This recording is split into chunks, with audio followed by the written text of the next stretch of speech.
a thei reng ani a chiang zai kan ko mola chu van chuanin pathum zai lama kan on ve thung to don em ni ang mi pui te kan in ring em pui do ne din sang a von te Sylvia i zomona an zai to a pathum an la ola Ṭhakima Neihpuii Emmanuel an pathum an zai don kan in ring em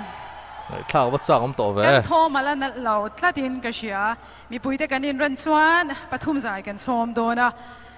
gospel lam hoi hani ve thung don ani mua thau na lam tuang so van pasal tha te kong ani te in super trio te khan lamoi tak mai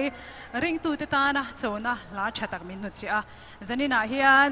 Neihpuii Ṭhakima le Emmanuel ten he la hi Mizo idol stage ha hian aron din chwa pui don ani gut beng in hi lo lo mang pui do ne ha khai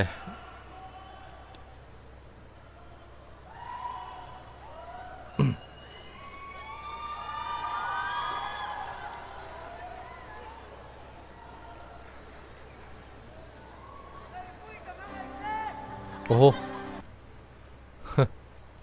thua ha nghe đồn soi tỉ lệ lốc tiếng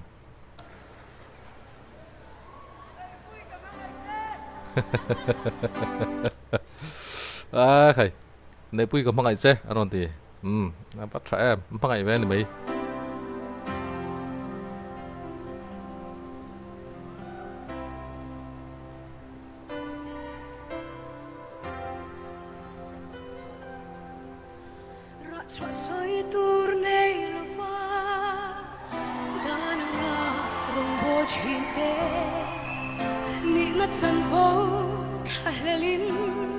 sai thiam ani Neihpuii hi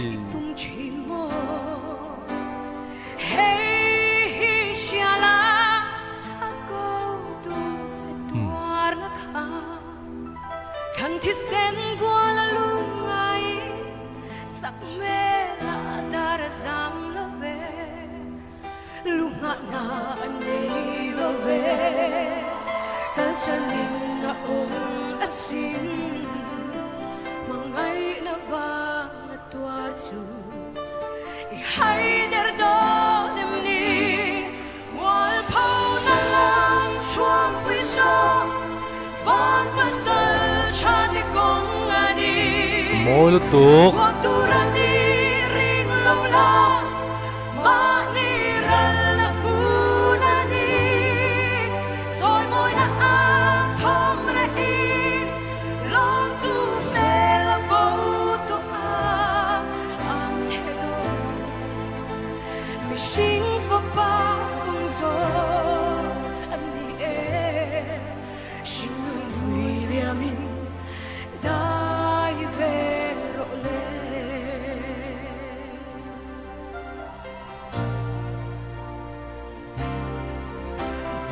Dongo Calvary thì nó không sẽ có phova Emmanuel ôi chú Adam đắp mấy nỉ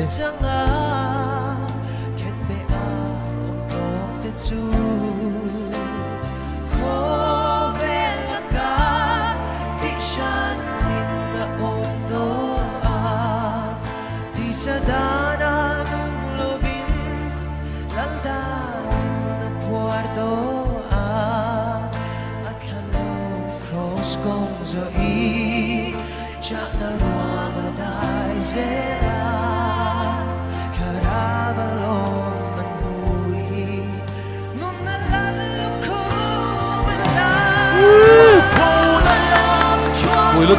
tục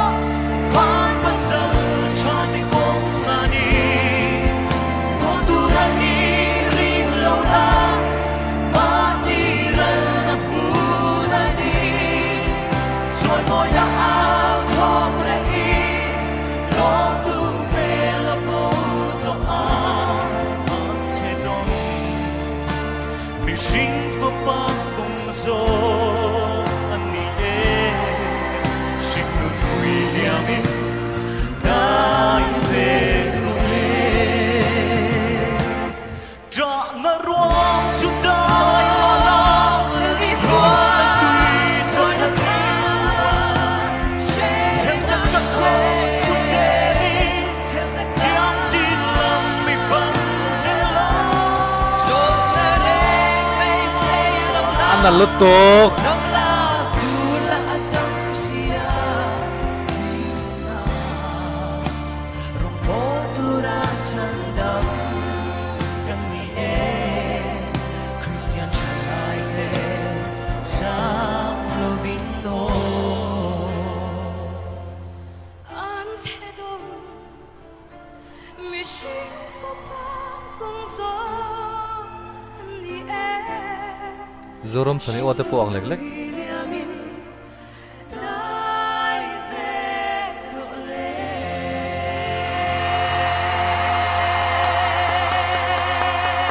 moi lutok Paro pivero se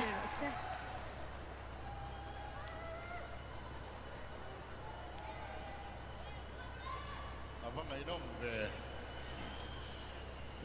idol stay sa patian fakna laraw pui tak kinon puang choka ten pai lai now check hopin inon zaya inti siang na ril rupia lampang khan patian fakna tak takani ti kha in thin lunga la in zai chodana khan asiata angai nom khop mai kalome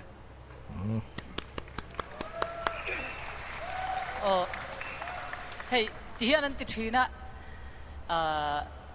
zai pola hian zai thiam rual zai hi amoi lo du ber ran ti thina a chan chu ma ni style ve kan nei thina amoi lo du lu tukin ti thina ma se zani na kha chuan ma ni style theu nei si khan in o kha eng ti khan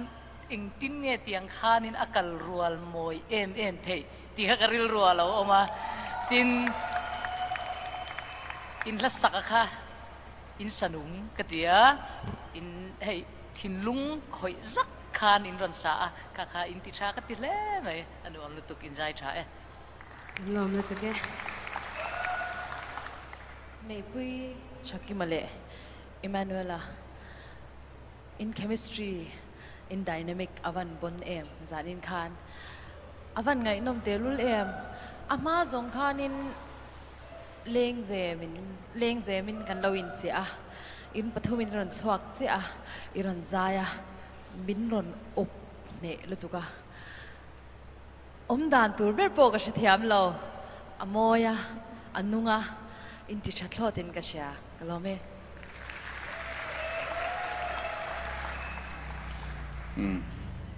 zanina alung thukim in ding tlara thap mai hei in zai pong ai nom hle maya dress te kan comment ve lo te chuan khei big nei te po kan ang do na sin dro an dressing te kan comment ang o hi kan selok nga ne an dress si an smart lom kop maya Neihpuii hi ni zana zaya khan ne su ala sakarok la deu lalte haron sa just pakhat khan in puan ven nen khan ala sakle address ka in rem lo tia Neihpuii hi puan at round masalama khan kor fual ang lampang deuh haron hathina ma se thleng sang tel tela puan ron veng tap zela ni zana la sak le address kha ai me lo tia comment kha ne ya ke chona in me ka lo tia ni Mizo nu na maya khati chunga arok hla buk pui so kha ke chuan in amoi ka ti ani ro reling khom palai te poinang hle mai tro sanin chu an ang khop tak maya in la saka khan thuro pui deuh mai chandam na thuro pui em mai mani ral na mun ani ti kha la thuwa ron in zepa cross kong hi ni mishing rala mani in thaprala pathian kong zona ani fo thina chutiang chia chuan zaya po hian teamwork a reng a group te a ben te a ro pui na changza tur chuan